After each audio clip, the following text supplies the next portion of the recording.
గర్భిణీగా ఉన్నప్పుడు ఎటువంటి ఆహారం తీసుకోవాలి, ఆయుర్వేదం ఏమి చెప్తుంది, ప్రెగ్నెన్సీగా ఉన్నప్పుడు బేబీ ఏ విధంగా పెరుగుతుంది, ఈ బేబీ పెరిగే విధానంలో ఆయుర్వేదానికి మోడర్న్ సైన్స్కి కొంచెం డిఫరెన్స్ ఉంటుంది. సో ఆ బేబీ ఏ విధంగా పెరుగుతుంది, ప్రతి మంత్లో వాళ్ళకి ఎటువంటి ఆహారం ఇవ్వాలి అనేది ఆయుర్వేదం స్పష్టంగా చెప్పింది. అది ఈరోజు తెలుసుకుందాం. నమస్తే, వెల్కమ్ టు ఆయుర్వేదం Telugu channel. I'm doctor సౌమ్యదేవర.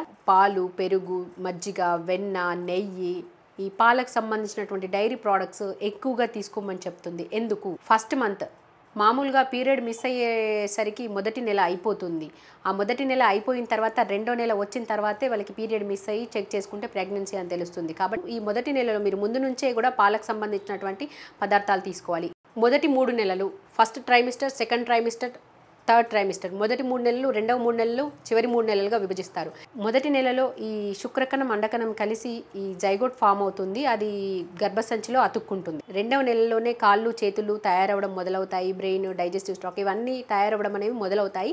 Baby gender అనేది రెండవ నెలలోనే స్టార్ట్ అవుతుంది. కానీ అది మనకి 4వ నెలలోనే స్కానింగ్లో కనిపిస్తుంది. ఈ రెండవ నెలలో మొదలైనప్పటి నుంచి పాలు ఉదయం 1 గ్లాసు, సాయంత్రం 1 గ్లాసు కంపల్సరీగా తీసుకోవాలి. ఈ పాలు మీరు ఆవు పాలైనా గేదె పాలైనా తీసుకోండి. రెండిట్లో, ఎందుకంటే అందరికీ ఆవు పాలు దొరకాలంటే దొరకదు. రెండిట్లో న్యూట్రిషన్ ఒకే విధంగా ఉంటుంది. కానీ గేదె పాలలో ఫ్యాట్ ఎక్కువగా ఉంటుంది, అది హెవీ డైజెస్ట్ అవుతుంది. ఆవు పాలేమో ఈజీగా డైజెస్ట్ అవుతుంది. ఇందులో బీటా కెరోటిన్ లాంటివి ఎక్కువగా ఉంటాయి. ఇందులో కొన్ని డిఫరెన్స్ ఉంటుంది. కాకపోతే మీకు అందరికీ అవైలబుల్లో లేకపోతే గేదె పాలైనా తీసుకోవచ్చు. కానీ నెయ్యి మాత్రం ఆవు నెయ్యి మాత్రమే తీసుకోండి. అది కూడా పాల మీగడ నుంచి తీసినటువంటి నెయ్యి మాత్రమే తీసుకోవాలి. ఎందుకంటే పాల మీగడ నుంచి తీసినటువంటిది మధుర రసం కలిగి ఉంటుంది. బాడీకి నరిష్మెంట్ని ఎక్కువ ఇస్తుంది, తృప్తిని కలిగిస్తుంది తల్లికి. సో ఈ వాళ్ళకి నరిష్మెంట్ ఎక్కువగా అవసరం చెప్తారు. మీకు అది దొరకలేదనుకోండి, పెరుగు నుంచి తీసినటువంటి నెయ్యి అయినా తీసుకోవచ్చు. అదే గేదె పాలల్లో 60 to 90 mcg విటమిన్ ఏ ఉంటుంది. మనకి డైలీ 800 mcg కావాలి. 1 టేబుల్ స్పూన్ ఆవు నెయ్యిలో 100 mcg వైటమిన్ ఏ ఉంటుంది. అటువంటిది మీరు రోజు 2 స్పూన్స్ తీసుకుంటే 200 mcg విటమిన్ ఏ మీకు ఆవు నెయ్యి ద్వారా వస్తుంది. అండ్ ఆవు పాలు కానీ గేదె పాల ద్వారా వస్తుంది. విటమిన్ ఏ ఆవు పాలలో ఎక్కువగా ఉంటుంది, కాల్షియం గేదె పాలలో ఎక్కువగా ఉంటుంది. మొదటి 3 నెలల్లో వామిటులు ఎక్కువగా ఉంటాయి. వాళ్ళకి సాలిడ్ డైట్ పెడితే ఈజీగా డైజెస్ట్ అవ్వదు. డైజెస్ట్ అయ్యింది ఒంటికి పట్టదు. వాళ్ళకి ఊరుకూరికనే వాంతులు అవుతూ ఉంటాయి. కాబట్టి మొదటి 3 నెలలు కూడా కంపల్సరీగా వాళ్ళకి లిక్విడ్ డైట్ ఎక్కువగా పెట్టాలి. అందుకే పాలు, నెయ్యి అది వాళ్ళకి డైజెషన్ కెపాసిటీని బట్టి ఒకసారి, 2 సార్లు, 4 సార్లు కూడా తాగొచ్చు. ఎందుకంటే లిక్విడ్ డైట్ తొందరగా డైజెస్ట్ అవుతుంది. మీరు తొందరగా బ్లడ్లో కలిసిపోతుంది, ఎనర్జీ వస్తుంది. మీరు ఊరికే వాంతులు చేసుకుంటే వీక్ అయిపోతారు. కాబట్టి అందుకే లిక్విడ్ డైట్ తీసుకోమని ఆయుర్వేదం చెప్తుంది. పాలు సంపూర్ణ ఆహారం. ఎందుకు తీసుకోవాలి? అయోడిన్ అనేది ప్రెగ్నెన్సీలో చాలా ముఖ్యం. వాళ్ళకి 250 mcg డైలీ అవసరం అవుతుంది. 1 గ్లాస్ పాలల్లో మీకు 70 to 100 mcg అయోడిన్ అందుతుంది. అదే మీరు రోజు 2 గ్లాసెస్ తీసుకున్నారనుకోండి, అందులో మీకు రోజుకు కావాల్సినటువంటి అయోడిన్ అందుతుంది. అయోడిన్ తీసుకున్నప్పుడే మీ బ్రెయిన్ పెరుగుతుంది, పాప బ్రెయిన్ పెరుగుతుంది, బ్రెయిన్ ఆరోగ్యంగా ఉంటుంది. బ్రెయిన్ ఆరోగ్యంగా ఉంటుంది అని అంటే పుట్టిన తర్వాత వాళ్ళకు hyperactivity, autism, brain related problems రావు. ఈ అయోడిన్ చాలా ముఖ్యం. మీరు ఉప్పులో అయోడిన్ ఉన్నప్పటికీ వాటి సింథటిక్ అయోడిన్ బాడీ అబ్జర్వ్ చేయదు. ఏవైతే న్యాచురల్ ప్రోడక్ట్స్ ద్వారా వచ్చినప్పుడు అది మన బాడీ ఈజీగా అబ్జర్వ్ చేసుకుంటుంది. అందుకే పాలు అనేది కంపల్సరీగా తీసుకోవాలి. నెయ్యిలో విటమిన్ ఏ, డి, ఈ, కే, పాలల్లో proteins, fats, calcium, vitamin, zinc, phosphorus, vitamin B12 అన్ని రకాలైనటువంటి మనకి కావాల్సినవి అందుతాయి. కాకపోతే పూర్తి స్థాయిలో అన్ని విటమిన్స్ అందవు, కానీ మనకి ముఖ్యమైనవి అందుతాయి. అందుకే పాలు సంపూర్ణ ఆహారం. ఖచ్చితంగా పాలు, నెయ్యి ప్రెగ్నెన్సీలో తీసుకోవాలి. ఈ మొదటి 3 నెలల్లో వాళ్ళకి వాంతులు ఎక్కువగా ఉంటాయి కాబట్టి మధుర రసాలు ఎక్కువగా ఉన్నటువంటి ఆహారం పెట్టాలి. అంటే మీరు తీయగా ఉన్నటువంటి పాలల్లో షుగర్ వేసుకొని తీసుకోవచ్చు. ఓవర్ వెయిట్ లేకపోతే, డయాబెటీస్ లేకపోతే, ఈవెన్ శతావరి పౌడర్ని పాలల్లో మీరు షుగర్తో కలిపి కూడా తీసుకోవచ్చు. 3వ నెల చివరికి వచ్చేసరికి బేబీ పూర్తిగా ఫామ్ అవుతుంది. కాళ్ళు, చేతులు అన్నీ ఏర్పడతాయి. సెక్స్ ఆర్గాన్స్ కూడా ఫామ్ అయిపోతాయి. మొదటి 3 నెలలు దాటితే మిస్క్యారేజెస్ అనేవి 80% తగ్గుతాయి. 3 నెలల కంటే ముందు ఆయుర్వేదం ప్రకారం బేబీ అనేది స్థిరంగా ఉండదు. అటువంటి కండిషన్లో ఎక్కువగా న్యూట్రిషన్ అవసరం కాబట్టి వాళ్ళకి లిక్విడ్ డైట్ పెడితే త్వరగా డైజెస్ట్ అయ్యి వాళ్ళకి నరిష్మెంట్ అందుతుంది. ఈ 3వ నెలలో కూడా 1 గ్లాసు ఆవు పాలు, దాంట్లో 2 స్పూన్స్ ఆవు నెయ్యి, 1/2 స్పూన్ శతావరి పౌడర్ కలుపుకొని మీరు షుగర్తో కూడా తీసుకోవచ్చు. మధుర రస ద్రవ్యాలు ఎక్కువగా తీసుకోవచ్చు. అంటే క్షీర అన్నం, పరమాన్నం, తీపి ఉండేటివి, తృప్తి చెందేవి తీసుకోవాలి. ఎందుకంటే మొదటి 3 నెలల్లో వాళ్ళకి ఎక్కువగా ఎనర్జీ అవసరం అవుతుంది. హాట్, స్పైసీ ఆహారం తగ్గించి పాలు, పాలకు సంబంధించినటువంటి పదార్థాలు, పాలు, తీయని పెరుగు, మజ్జిగ, నెయ్యి, వెన్న ఇవన్నీ తీసుకోవచ్చు. మొదటి 3 నెలల్లోనే బేబీ అనేది పూర్తిగా ఫామ్ అవుతుంది. వాళ్ళ బ్రెయిన్కి సంబంధించి కానీ న్యూరల్ ట్యూబ్ అనేది ఫామ్ అవుతుంది. ఆ న్యూరల్ ట్యూబ్ ఫామ్ అయ్యేటప్పుడు వాళ్ళకి ఫోలిక్ యాసిడ్ కానీ మిగతా న్యూట్రిషన్ కానీ పూర్తి స్థాయిలో అవసరం. అప్పుడే అది బ్రెయిన్ డిఫెక్ట్స్ అనేది లేకుండా ఉంటుంది. కాబట్టి మొదటి 3 నెలలు వాళ్ళకి లిక్విడ్ డైట్, చాలా నరిష్మెంట్ అనేది చాలా కేర్ తీసుకోవాలి. మొదటి 3 నెలల్లో బ్రెయిన్ అనేది సరిగ్గా స్టార్ట్ అవ్వలేదు అనుకోండి, నెక్స్ట్ తర్వాత 6 మంత్స్లో కూడా అది పూర్తి స్థాయిలో ఫామ్ అవ్వడానికి హెల్ప్ అవ్వదు. 2వ నెలలో 6వ వారంలోనే హార్ట్ బీట్ అనేది వినిపిస్తుంది. కొంతమందికి 8 వారాల వరకు కూడా టైం పడుతుంది. 4వ నెలలో పూర్తి స్థాయిలో హార్ట్ బీట్ అనేది వినిపిస్తుంది. 4వ నెలలో పూర్తి స్థాయిలో హార్ట్ అనేది ఫామ్ అవుతుంది. బేబీ జెండర్ కూడా స్కానింగ్లో ఆడానా మగానా అనేది తెలుస్తుంది.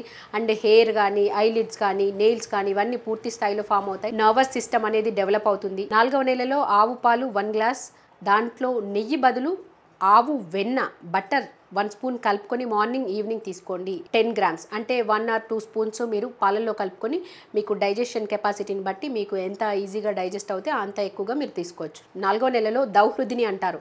అంటే వీళ్ళు 2 హృదయాలు కలిగింది అని అర్థం. ఒకటి తల్లిది, ఒకటి బిడ్డది.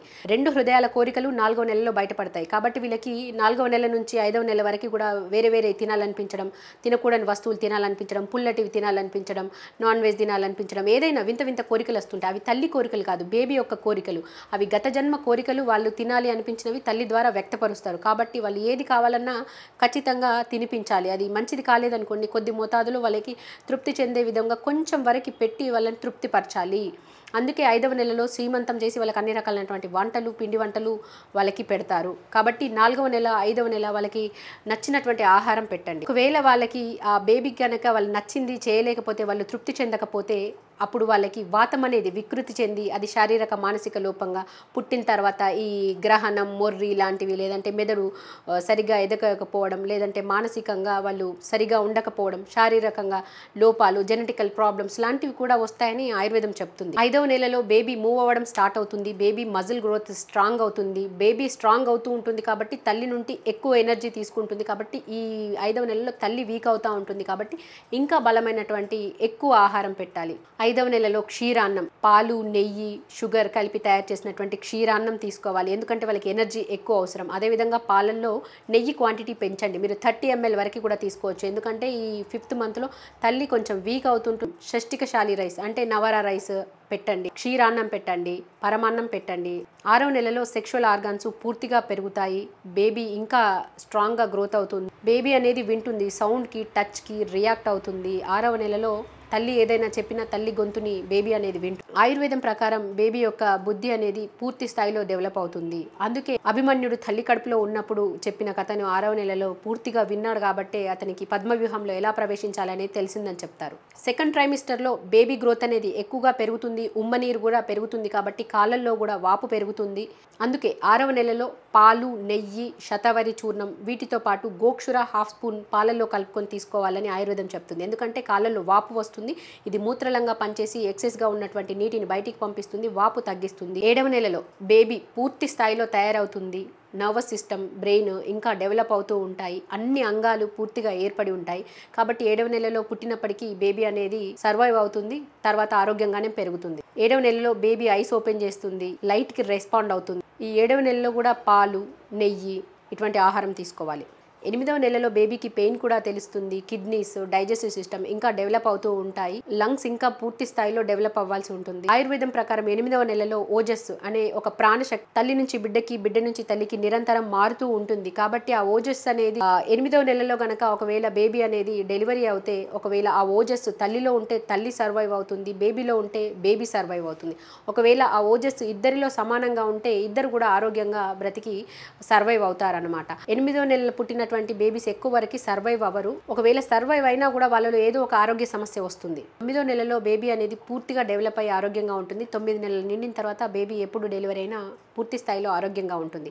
ఈ చివరి 3 నెలలు అనేది బేబీ గ్రోత్ ఫాస్ట్గా ఉంటుంది. కాబట్టి నెయ్యి యొక్క క్వాంటిటీ పెంచొచ్చు. ఒక గ్లాస్ పాలలో మీరు 20 ml నుంచి 30 ml వరకు డే మొత్తంలో 20 to 30 ml గీ తీసుకోవచ్చు. అలాగే మాంసరసం తీసుకోవచ్చు. మీకు నార్మల్ డెలివరీ అవ్వాలనుకున్న వాళ్ళకి 8వ నెల నుంచే ఈ అనువాసన వస్తి అంటే ఆయిల్స్ని ఈ ఎనిమా లాగా లోపలికి పంపిస్తూ ఉంటారనమాట. ఇది 8వ 9వ నెలలో చేస్తుంటారు.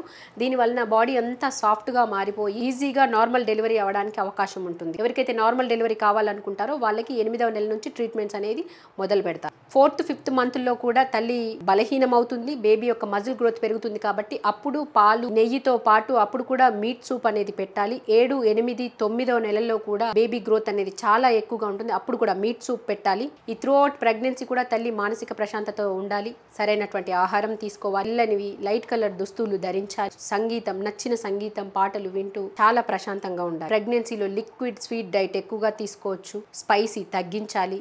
సీజనల్ ఫ్రూట్స్, అన్ని రకాలైనటువంటి ఫ్రూట్స్ తీసుకోవచ్చు. పపాయ, పైనాపిల్ లాంటి ఫ్రూట్స్ మాత్రం తీసుకోకుండా మిగతా అన్ని సీజనల్ ఫ్రూట్స్ తీసుకోవచ్చు. ప్రెగ్నెన్సీలో నవరా రైస్ కానీ పుంగార్ రైస్ కానీ తీసుకోండి. ఈ రైస్ని వండుకోలేకపోతే దాన్ని మిక్సీ చేసి నూకల్లాగా చేసి గంజి కాచుకొని తాగండి. దాంట్లో కూడా మీకు కావాల్సినటువంటి ప్రోటీన్స్, విటమిన్స్ అందుతాయి. ప్రెగ్నెన్సీలో మీరు నవరా రైస్ తీసుకోలేకపోతే బాస్మతి రైస్ తీసుకోవచ్చు. ప్రెగ్నెన్సీలో నవరా రైస్, పెసరపప్పు, ఆవు నెయ్యి, ఆవు పాలు, పేలాలు అంటే మరమరాలు, వెన్న, నెయ్యి, ఉసిరికాయ, ద్రాక్ష పండ్లు ఇవన్నీ జీవనీయం అంటే మంచి ఫుడ్ అనమాట. గీ అనేది విటమిన్స్, మినరల్సే కాకుండా ఇది మెమరీ పవర్ని, మెంటల్ స్ట్రెంగ్త్ని పెంచుతుంది, బాడీని ఆరోగ్యంగా ఉంచుతుంది. మనం జంతు జాతికి చెందిన వాళ్ళం కాబట్టి మనకు జంతువుల నుంచినటువంటి ఆహారం మనకి ఈజీగా డైజెస్ట్ అవుతుంది, మన బాడీ ఈజీగా తీసుకుంటుంది. అందుకే ఆవు కానీ గేదె నుంచి వచ్చినటువంటి నెయ్యి, పాలు అవి మన జాతికి చెందినవి కాబట్టి మన బాడీ ఇవి ఈజీగా తీసుకుంటుంది. మన బాడీలో ఏ విధంగా విటమిన్స్, మినరల్స్ తయారు చేసుకుంటుందో అదే విధంగా వాటిలో కూడా మనకు కావాల్సిన అన్నీ ఉంటాయి. కాబట్టి వాటి నుంచి వచ్చేటువంటి ఈ